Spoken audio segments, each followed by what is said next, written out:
لە 1/1/2023 تاکو 25/3/2023 حکوومەتی هەرێم خۆی نەوتی فرۆشتووە بایی 2 تریلیۆن و 935 ملیار نەوتی فرۆشتووە. بەڵێ لە 1/1/2023 تا 36 بای 309 ملیار و 967 ملیۆن نەوتی تری لە دەرەوەی بۆری لە ناو خۆیان فرۆشتووە. بەڵێ 2 تریلیۆن و 74 ملیاریش داهاتی غێری نەوتی هەبووە. و لەلایەن وەزارەتی دارایی ئیتیحادیش 998 ملیار پارەی بە دوو وەجبە بۆ هاتووە، 400 ملیار لەگەڵ 598 ملیار وەکو تەمویل نەک وەکو قەرز. بەڵێ مەبالیغەکانی تری کە بۆی هاتووە بە جیا وەکو قەرز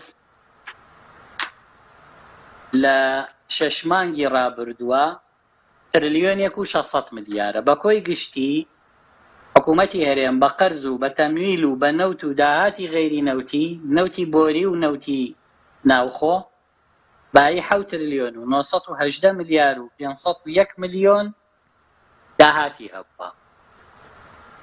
بەڵێ خەرجیەکانی کە هێناوێتی موچە،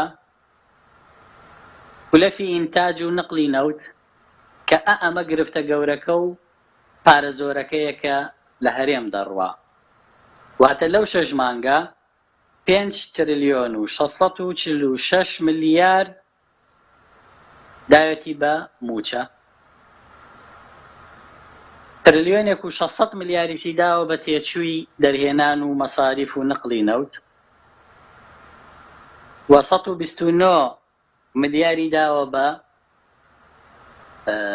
ئەو قیتاعی خازە و کۆمپانیایانەی کە کارەبایان لێکڕێ، 371 ملیاریشی داوە بە مەشاریعی ئیستیسماری و تەنمیەی ئەقالیم بۆ وەزارەتەکان و نەفەقاتی تەشغیلی 646 ملیار. بە کۆی گشتی حکوومەتی هەرێمەڵێ ئێمە 8 تریلیۆن و 395 ملیارمان سەرف کردووە.